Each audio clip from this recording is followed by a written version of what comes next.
এই পোলা পানি স্কুল গেছে খেয়ে নিছো তরকারি করতেছো স্কুল যাওয়ার সময় হলে তোর পোলা পান খাইয়া দিয়া পালাই পালাই বেড়া এই যে যাইরা পোলা পান জন্ম দিছো তুই বুঝি না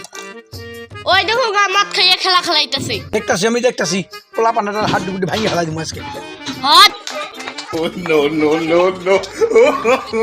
এই পোলা পানিরে ভাত খাওয়াইছো হ ভাত দিছি ভাত নিয়ে কারাকারি বাজাইছে হ্যাঁ আর পোলা পানের ঢক ঢুকা মানুষ দেখলো না কি কাম স্কুল পড়া বাদ দিয়ে কি ওরে খেলা খেলা লাগতেছে তুই ভাত দেশকা ভাত খাইবে দেশকা পোলা পানের হ্যাঙের গুট্টু গুট্টু ভাঙি হালাই দিবি স্কুল যাইবো বড় বড় বড় চাকরি করবো আমার সংসার দুঃখ বুঝবো কি যে পোলা পানের শালা আমার মাথা ধ্বংস করে বাড়াইবে এই পোলা পানিরে কালকে ভাত দিবে না তুই স্কুলে না যায় পোলা পানের একটা পোলা পানের ভাত দিবে না আমার মুখে অনেক আশা পোলা পানের লেখাপড়া করে বড় অফিসার বানামু আমার সকল দুঃখ ঘুইতে যাইব